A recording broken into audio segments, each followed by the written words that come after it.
Foi. Now, undefeated 4-0 in the UFC. How does it feel to have that kind of record in the UFC? Como é, Gostão? 4-0 no Ultimate. Como é sentindo com esse recorde agora no Ultimate? I'm so happy. I'm very happy.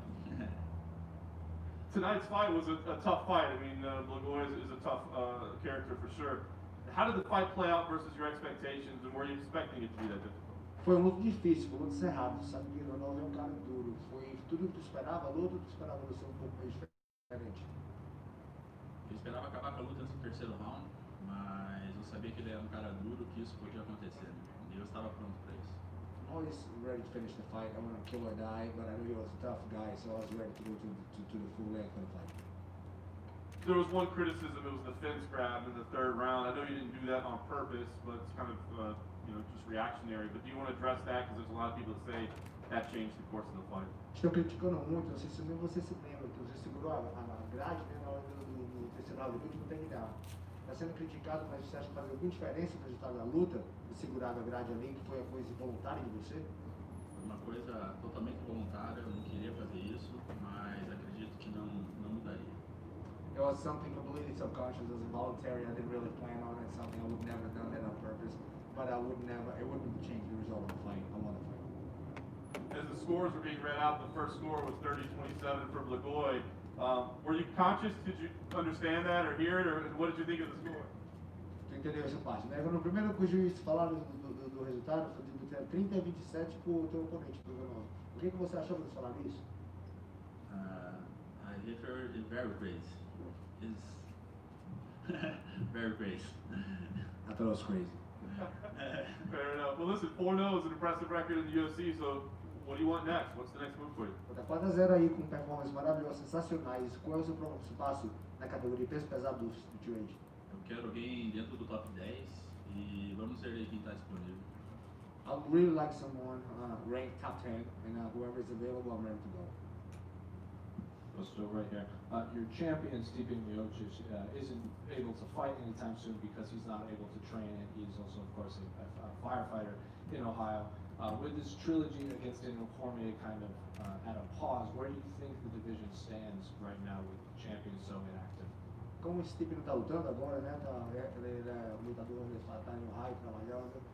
E tem essa trilogia também com ele, com Daniel Cormier. Como é você se vê? Qual é o seu papel? Você esperar alguma coisa? Qual é o seu papel na divisão de peso pesado do Ultimate? Qual é o futuro de divisão? Com essa trilogia aí esperando e o campeão aí esperando sem luta. Acredito que eu tenho que continuar fazendo o que eu estou fazendo, degrau por degrau, e continuar subindo até eu ter minha oportunidade também. I really believe I just need to keep doing what I just did. One step at a time, one fight at a time, and my time will come. Thank you.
Not in a negative way, but both comes to Chelsea and it's one of these guys that talks trash so much that they just force it.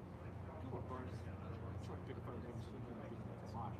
Not because he dislikes them, but he wants to fight. I saw him, he was in Jacksonville for the St. Lucas fight. And he, when Tory he fell out. I saw Gilbert Burns, I'll fight. I'm like 180 pounds, I'll fight. Gilbert Burns is down to fight anyway. So yes, it's a surprise that he got it, and it was actually like I'm more surprised that it was playing. Like it's not like Gilbert Burns had to slot in the last minutes. So I'm a little surprised that he got like not full count. It was always Woodley versus Burns. It's not like it was Woodley versus Covington versus Burns. I'm not surprised Gilbert Burns got these fights because he will fight anyone who has two legs and two shots.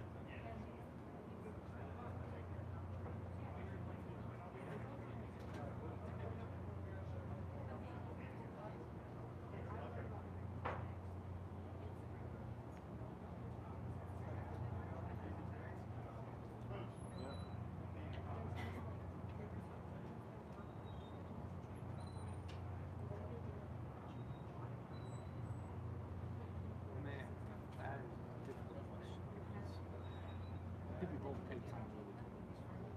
Even if you should have said favorite. Not heavily, but favorite. I wasn't like you said, the Covington fight is the one that made me say it's really hard. Fantasy matchmaking fights, you're not seeing them. The Covington fight's gone. Right. I'm trying to think who else that is. Like the aces of the world are out there, of course, or like Jeffrey just trying to make a little splash. Man, it's tough. It's not like something Luke is out there too, Nico Price, but like Tyron Woodley, yeah, he's on a 2-fight losing streak, but he's still a name. He's still a headline tomorrow at this point. If UFC was to find 2 fighters in the United States and not party, Tyron Woodley can do that. No matter if he wants to, and who wants to fight. I would love to see Tyron Woodley fight Mike Lewis or a popular star, a Jeff Neal. Tyron Woodley doesn't have to fight those guys. Former champion. Who wants to stay active, of course, it's tough. I don't think there's a definite. I mean, Edwards is a cool fight. It doesn't really make sense anymore. So you got to feel real bad for Edwards. Time Edwards showed Gilbert Burns is not right. But Edwards had a performance like that, and even London, where all that market behind him, push, but in his hometown crowd, like half to assume he's like on the shortest, if not the next. So yeah, interesting scenarios at 100 pounds.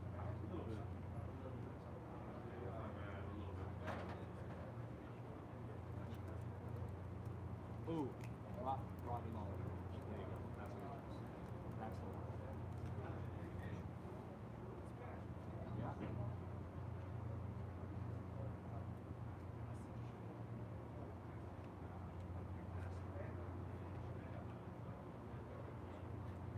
I would do the long run. They were supposed to fight in Minneapolis or something. Like Lawler hasn't fought since I can't remember. Oh, it's the national fight. No, he hasn't fought that. Both of them had 2 fights fall apart. Robert House, of course, fighting Ponzinibbio. So yeah, Lawler Woodley too. It's time.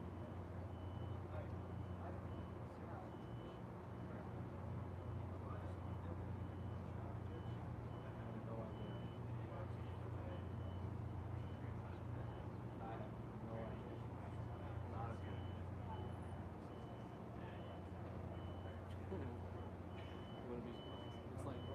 20 feet away. Like a cement wall, so I'm not too far along.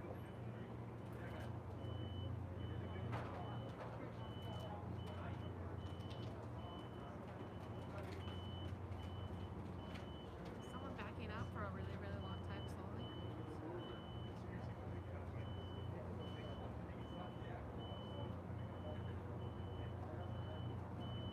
He won. Really, he won. That's the end of the day. The most important thing, he won.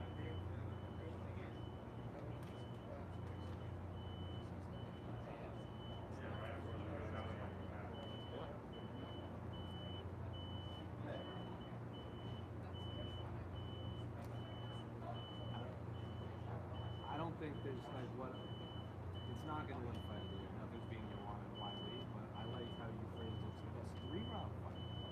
I don't think it's. Yeah, I think Wiley will win. It's going to be 5 years fight. My period. And it's going to be hard to beat that.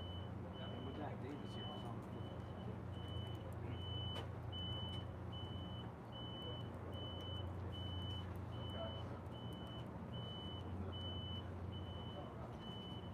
What's up, gang? the fans. I want your opinion on something too. Fight of the night was Elliott and Royval, and performance of the night was Dern and Burns. What do you guys think was the fight of the night? I think the Orzilla and Carlisle. yeah. Is that what everybody thinks? Yeah. Yeah. We had a hard time. We had a hard time back there tonight, which is always good when it's a hard time. But I hate seeing some of these kids get, you know. We'll figure it out. I'll give them something. Very nice. Well, we did have our first UFC event inside the Apex. Yeah.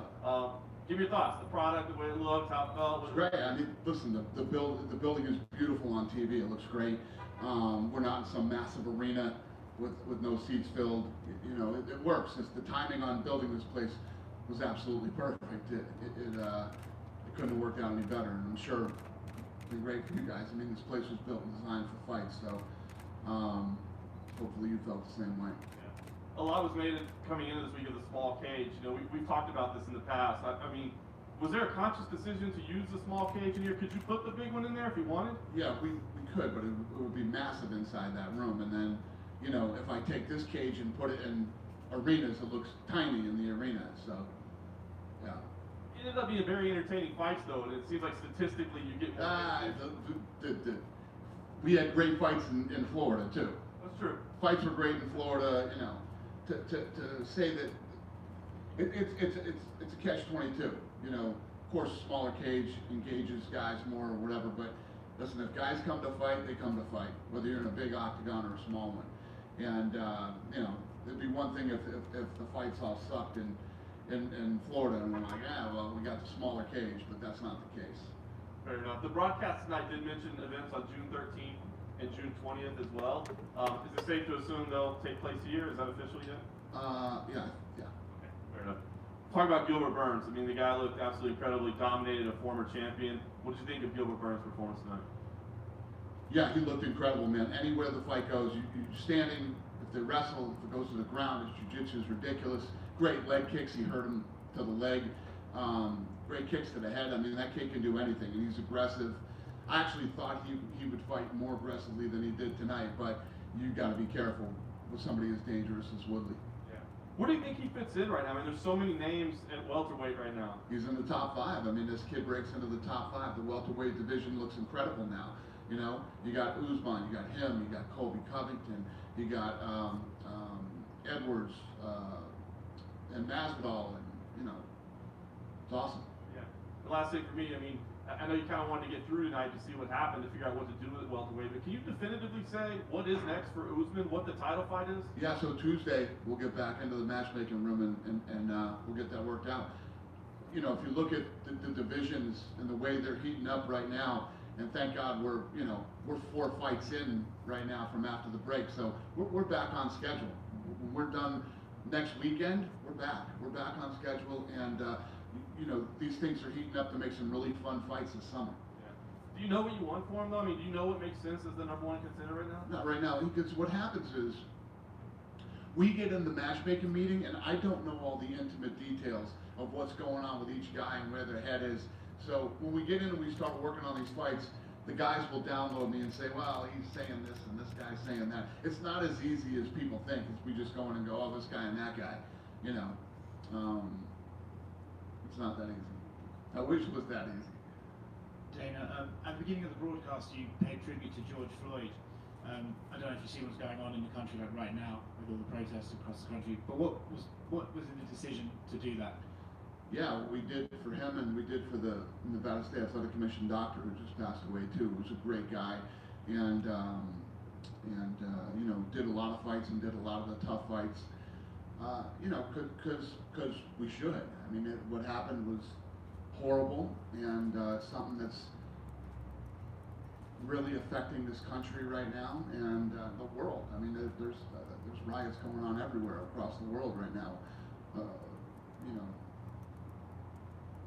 It was the right thing to do. What do you do with Tyron Woodley now? At his age, that's 2 performances in a row. He hasn't looked the best, hasn't looked like his old self. Is his time at the top coming to an end, do you think? They'll determine that. I mean, I think that Tyron Woodley worked hard and got in great shape for this fight and took this fight very serious. And, you know, he got dominated tonight. He will drop in the rankings, and we'll see what's next for him and see how he does if he comes back. But, I mean, the guy's 38 years old. He's had huge gaps in his, you know, in his fight time. You know, it's been almost 2 years, I think, since he fought. So that's tougher to do as you get older, even if you're a physical freak like he is. Welterweight is probably one of your most stacked divisions right now, but it's also one of the divisions that comes with perhaps the hardest negotiations, right? Those guys always seem to be causing issues. When you have someone like Burns show up, does that make it easier for you to say to the other guys, hey, if you don't want to take this fight, he'll take it? Does it help you out? Yeah, no, it's really not like that. If a guy doesn't want to fight, we don't push guys to fight. The guy wants to sit out. Woodley's been out almost 2 years. Woodley did that when he was the champ too. You know, it makes it harder when the one thing that we do is you have a year to defend your title, which is a very long time, right? And if you don't, we move on. But most of these guys, listen, if you don't want to fight, you don't have to fight. And last thing from me, obviously yesterday you spoke about John Jones, and then as soon as you finished talking, he basically tweeted out saying that if you want to, he'd like you to show those texts that you supposedly have, and still basically saying that you're not telling the truth about the interaction. Any plans to show those texts? What do you do? What do you believe? It's up to you guys. No. What would I lie for? What do I gain in lying about it? Why would I lie? Doesn't matter. You know what I mean? You know, obviously he's fired up right now, and he had a great talk yesterday with Hunter, my lawyer, who's, you know, he's really close to John Jones and likes him, and they have a good relationship, and they had a good talk yesterday. But you know, here's what it is. I really don't care. I could care less, to be honest with you. So. Like actually a good talk. Like actually a good talk, a positive talk, not. Yeah, they had a good talk. They had a good talk yesterday. Those guys are tight. John Jones and I have always had this, you know. I'm always looking at what John Jones could have been, you know. He could have been the LeBron of the sport. He could have been literally that big. You know, the stuff that he's been through to show up and think he, you know, basically demand $15 million or $20 million or $30 million. It's crazy. So he can do whatever he wants to do. He can sit out. He can fight. He can do whatever. You know how this works. You guys know I am. John Jones can say whatever he wants publicly. It's his God-given right here in America. He can say whatever he wants. And when he's ready to come back and fight, he can. I saw a lot of people saying, like, why can't he make Deontay Wilder money? I mean, you said he's the greatest of all time, right? So, being the greatest of all time doesn't mean you get $30 million. Being able to sell. John Jones has done a lot of things to himself. He's saying, in one of his tweets, he was saying that I tarnished you? You've done a very good job of tarnishing you. No, I haven't done that. You know, Hunter told him, I'll walk in, you can come in here and walk through the numbers. I'll walk you through all the numbers. And he says, I don't give a fuck what the numbers are. I want what I want, and that's it. It's not how life works. Why don't you guys fly back and tell your boss, I don't give a fuck what this company makes. This is what I want. You're going to give it to me. See how that fucking works out for you. Dan right here. There seems to be a lot of surprise that Carlisle and Quarantillo didn't get fight of the night online. So people are asking, like, who makes that decision? So who made that decision not to make that fight? Me, Sean, and Mick made that decision. And we blew it, huh? Is that what you're telling us? We blew it today? No, that bums me out. That bums me out because, you know, we all felt like, you know, if you looked at at that Tim Elliott fight and with Royval, it was super technical. I mean, that fight was super technical. You know, they were going back and forth, and I don't know. We felt like that was fight of the night. The other dudes, it was an absolute straight up dogfight. Absolutely, the Carlisle fight was a straight dogfight. So I'll kick those kids something. Have you ever seen something like after the first round in the Quarantillo-Carlisle fight where Carlisle had turned around with like 5 seconds left and then Quarantillo... Never saw that. I've never seen that in the UFC. I've seen it happen in boxing before. The famous one that, what's his name, turned around and walked away from Lennox Lewis.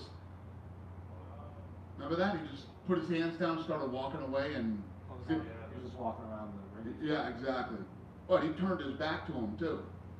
I think, did you guys talk to him tonight? Did he think the bell rang or thought the round was over? I think they clapped the sticks and he thought that was the end of the round or something and got off him and started walking away. I don't know, but that's what I'm assuming. But yeah, that sucks. I'll take care of those kids. And then really impressive performance from Karen Chukadian. She said that she felt it was her best performance she got to show, and all the tools that she had. So where do you go with her after coming off, in her words, like Valentina dominated her, and then she puts on the best performance of her life? Yeah, she looked good tonight. You know, she looked really good, and she came in and she made a statement that, hey, I'm still one of the best in the world. Don't overlook me because of the loss to Shevchenko. Dana, now that you've had events in two places, you know, can you kind of compare and contrast? Was there anything more difficult about doing it here in Nevada, or was it easier because it's home? What were the differences? You know, the differences were, it was good to be home. It's good to be, you know, here on our own property, and but it was good. Listen, guys, we can do this anywhere. We can go to friggin' Alaska or, you know, the North Pole. I don't care where we go. We can do this anywhere. My team is really, really good. We can do this anywhere. I know you've said you've been spoken to people from other sports leagues that are looking to restart. What kind of advice have you learned that you passed on in those conversations? Well, you know, the people that run these other sports leagues are really smart guys. They know their business better than I know their business. So basically, you know, they have to dive in. It's very time consuming. You have to break down, you know, an event piece by piece and figure out how you would keep people safe in that environment once you you know, put on the event. These guys will figure it out. This really isn't rocket science. Hey Dana, this is the first event here in Las Vegas since the pandemic, and I'm wondering, what does it mean for you to have live sports back in Las Vegas? And also, the backdrop is some crazy times going on with the pandemic, with the unrest nationally from coast to coast. What does it mean to have live sports back in Las Vegas, but also having live sports back in the country to give something you know, people can kind of put their arms around? No, it's awesome, and it needs to happen sooner, man. These other leagues got to start moving faster so we can really start to feel normal again. It's amazing when you don't have live sports, you realize how important they really are and how we need them as human beings. Can be done. I'm telling you, the biggest problem isn't COVID-19. COVID-19 isn't the reason all these sports leagues can't go. These guys can figure it out. It's financial. It's financially. This is a massive financial burden on everybody's company. I mean, where you guys work too. When you guys, if and when you guys go back to work, it's a huge financial burden to do all the things that you need to do to comply with keeping the place safe. And I truly believe that's the real reason that you haven't seen any of the majors come back yet, because they're looking at what it's going to cost them. And again, like I told you before when I spoke to you guys the other day, one guy makes the decision here, me. And you know me, so we're fucking going. These other guys, you got the league, you got different owners with different opinions and different financial situations, and you know, it makes it a lot harder to pull off than something like this. Dana, on a lighter note, the other day you got in a heated argument with ESPN host Dan Levitar. It kind of ended where you would agree to a charity match with him. Is there legs to that? Is it gonna Please let that be true. MMA, boxing? Please let that be true. What would the rules be? Who knows? Listen, I'll bend the rules for him. I'll give him, he says he's got 80 pounds on me. Not 80 good pounds. Okay? There's 80 bad pounds or 80 good pounds. He's got the bad ones. Please let that be true. Good for charity. Raise the money. Sure. Any other questions? As we were going through the process today of getting tested and hanging out in those hotel rooms, I can only think, gosh, this must be so expensive. And how is this even worth it to the UFC? What is the most expensive part of the testing and protocols? But it still must be worth it to you. It's so expensive. This whole thing is so expensive. I mean, you know, normally Vegas would be open. We would cut a deal with the casino to get rooms. Now we have to rent out an entire hotel ourselves. I mean, the list just goes on and on. But like I told you guys the other day, the way that I always think and look at stuff like this is I always try to solve the problems. We're going to solve the problems. We're going to figure it out. The show's going to go on. I'm not just going to go home and stay in my house and not figure out my employee.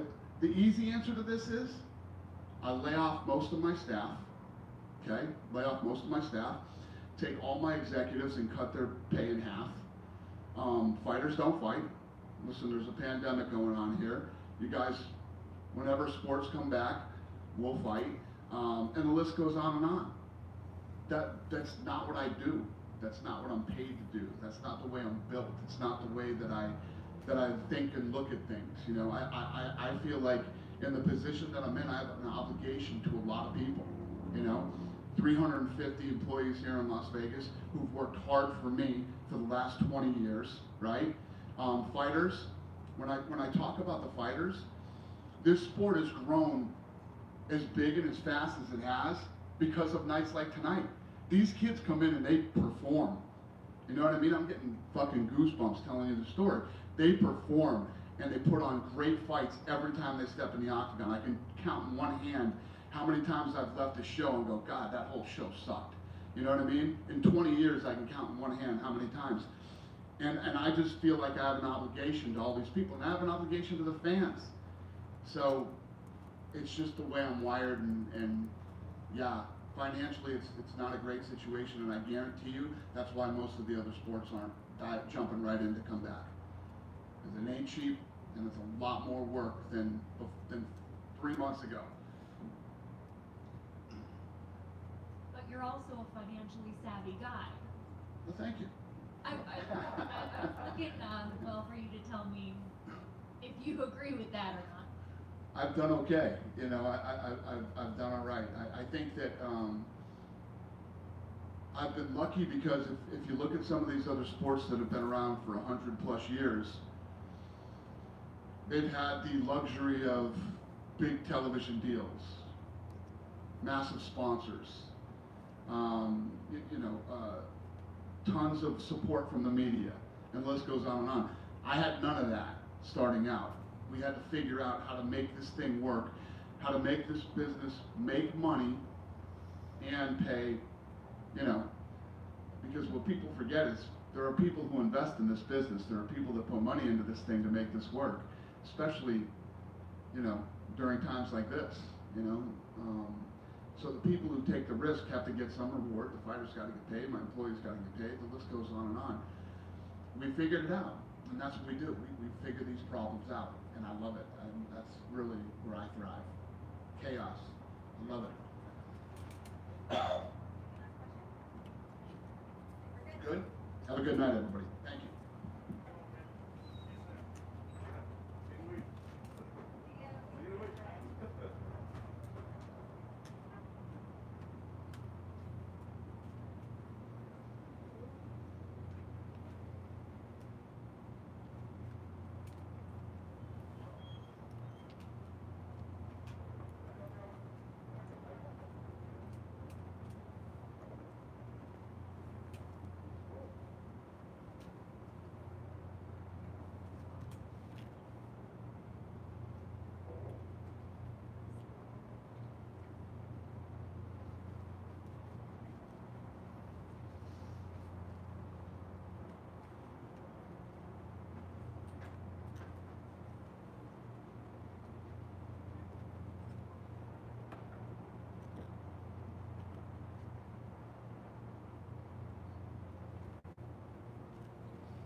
supposedly these text messages exist, supposedly talking about sort of the conversation with Vegas or vice versa. Who knows? I genuinely do not know because I never know. It's hard to predict what John Jones is going to do. It's hard to predict what Dana White's going to say. Well, it's easier to predict what Dana White's going to say. It's evidence. Who knows? I have no idea. Until I see proof that these text messages exist, yeah, I would say so.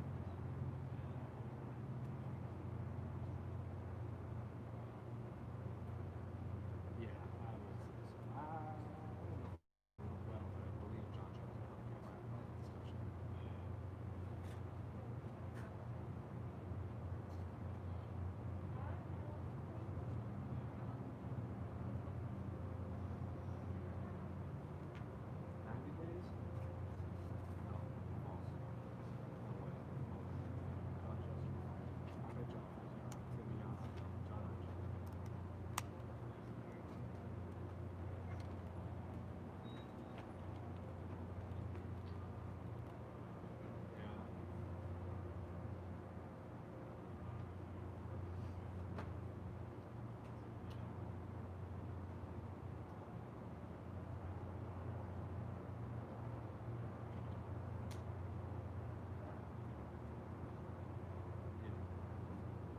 Well, because in Jacksonville, they said possibly, right? The winner gets John. I would assume that John Jones.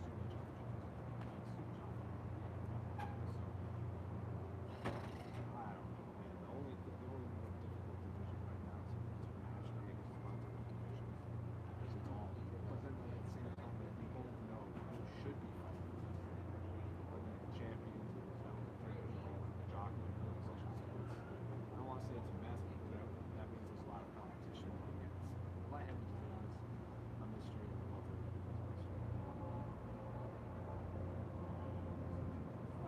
Well, bantamweight, right? Yeah. No, it didn't go according to Casey Kennedy. He's happy. He hopes Jose Aldo wins the championship. He wants to fight Jose Aldo still. I think bantamweight's a little more certain now. We have Sterling, Sandy, already. And then we're going to have Aldo Johnson is rumored for that, which I assume will happen. Same thing, I think Gary Collins for a loss. Bantamweight division is sort of on track. Bantamweight's about 7 years out. I'm not going to say at the time I got ready for that fight, it doesn't happen. It's my lightweight. I think the winner is featherweight contest that we're calling for 4.5 years ago. Lightweight is clear, welterweight's a mystery, middleweight's clear, heavyweight's a mystery, heavyweight's clear. So heavyweight and welterweight, and flyweight, of course. We're going to have that. Oh, and with that, Gilbert Burns takes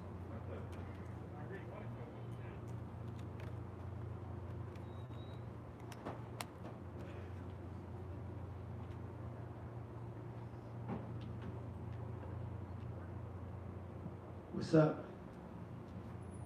Congratulations on a great performance over a former champion. Obviously, a big win for you, man. Quick evaluation. I mean, how do you feel like you executed tonight, and how are you feeling right now? I felt great. I just execute everything that we train, that we play. I studied so much for this fight. I just hear to my coach, and I think the aspect to be on the empty arena before in Brazil, being cornering Vicente Luque in Jacksonville, I visualized so much. Like, I think at the fight with Damian Maia, I got more nervous. But this one was more in the moment. I was a little bit more calm. I know he was danger in the beginning, so the beginning was very aware. But like, nothing surprised me at all. I know it could hurt him. I kind of felt that he could hurt me more. But as the fight was going, I said, "Oh, okay, he hit hard, but like nothing like you never felt Jimmy Luque. He's super hard." And yeah, I just execute everything I train. I visualized the fight that way with the finish. I didn't get the finish on the beginning. That is not a bad thing for sure. I want to finish, but I want to show everyone that I can fight 5 rounds with the former champion, take him down, and do everything that I did. You know, I feel great right now. For sure, still a lot of things that not being crazy, but a lot of things that need to get better, need to get fixed, the follow-ups, things that I'm just but yeah, I'm happy with my performance for sure. Clearly the biggest one of your career, but your emotion afterwards, you know, it looked like you were kind of fighting back tears a little bit. Can you say what was going through your head at that moment? Yeah, because I sacrifice so much. I need to be in the moment. When I go to the fight, like when I sign a bout agreement, and I have a fight coming up, I make if I translate that, it's gonna be like stairs of the ghost, or like stairs of the ghost. A lot of things that I need to do to win the fight. And the hardest thing to me is to be honest with myself and do everything that I plan to do. And I play a lot of things. I gotta stretch every day, gotta do this session, gotta do that session, gotta do this drill, gotta do that drill, gotta study. And I do so much of that, and it's hard to do every little thing, but I try to be honest with myself and do everything that I need to be on a crazy zone. And when I step in the octagon, I feel if I do everything that I said I supposed to do and I do it, I got there very confident and get in the zone. So I got in the zone, but it's a lot of emotion to like, wow, I did everything I did. Okay, I'm happy now. I'm gonna perform and I execute, and just like, wow, it's just like, okay, he worked, you know, like he paid off. It's not easy. People don't realize, like, I got my 2 kids, I got my wife, but when I got to a camp, I need to. You know, I need to go out a little bit. I need to be with myself. I need to study the fights. I need to, and I'm kind of nerdy on that. Doesn't look like, but I study a lot, break down the things, and I make my notes and that. And it's a lot of work, and people don't realize that. But I think it's been showing off my performance. And after the fight, I always like, wow. It's kind of like a release, you know. Okay, I execute, let's go, and then emotions come a little bit. Can you point to what the key is to your success? Because you've always had talent.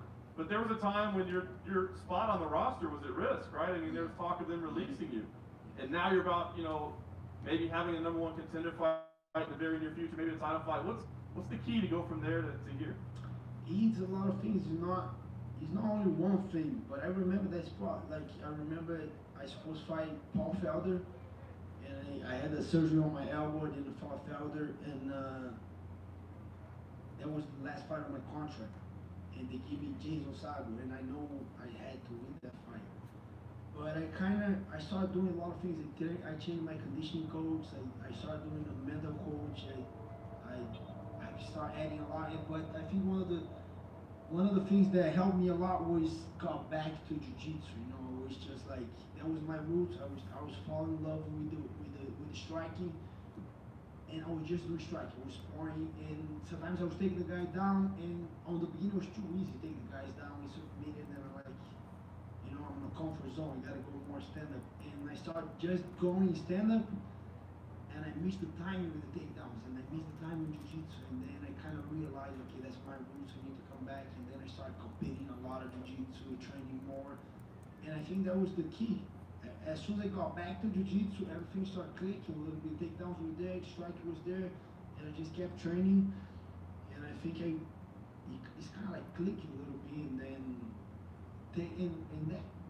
took a couple of losses after that. I lost to Dan Hooker. That was another thing that I realized I need to study more. I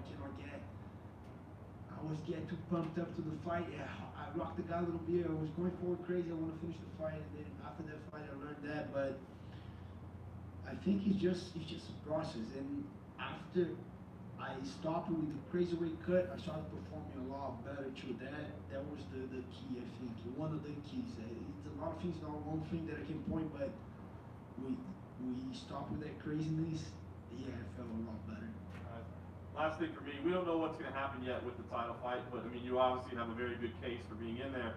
Have you talked to your team about how that would work? How would it work if you and Usman were to fight? How would the preparation work? How would the coaching work? How would it play out? I don't know. It's gonna be weird. I don't know, but we're both professionals. I like the guy a lot. I'm not just being no. I like the guy. He motivated me a lot when he became champion. I saw him zero. He didn't have his pro debut when I met him. And we always like to work together because I have the jiu-jitsu. He had the wrestling. We grapple about crazy since the beginning. Yeah, I don't know, it'll be weird, but I want to fight for the title. No, I want to be the champion, and he's the champion. That's the only reason I'll call for this fight, otherwise it don't make no sense. But yeah, I want to fight for the title next. I know it might be Masvidal and all that craziness, but I just told Dana on the backstage, hey, I'm available for July. You know, if those guys keep going crazy, I want to fight for the title. If not, if you book an on fight for the title, give me who's available. If it's not Kobe, give me Leon Edwards. I just want to stay busy. Gilbert right here. Before your fight at the media day, you said that Kamaru was giving you a lot of good insights before your fight with Tyron. So after spending 25 minutes with Tyron, did anything surprise you in there? Not really. He's normal. He's just a human being like me, like you. He just, I think, like, let's say he has like a couple gifts as an athlete. He's strong. He has more reach than me, but as a fighter, yeah, nothing crazy. But speed on the hands, power, but nothing special. Like a tough fighter, but nothing hard. He hit hard, yeah, he does. Vicente looking right there, he hits hard too. And we sparring before his fight, before my fight, that guy hit super hard, and then I gotta be like, we spar before my fight, we spar before his fight. I gotta keep my hands up, otherwise that guy knocked me out on the warm up, so it's nothing different, you know? And on Twitter, for a while, you were calling everyone out in multiple weight classes. I even think you offered to fill in a middleweight when you were in Jacksonville. Yeah. Now at this point in your career, do you have to be a little more selective after this big win? My manager, Ali, he just said that, hey, stop with the craziness right now. But the thing was, in Jacksonville, as soon as Jacare got the COVID-19, I was saying, wow, they might cancel everything. You know, I might not fight Tyron Woodley.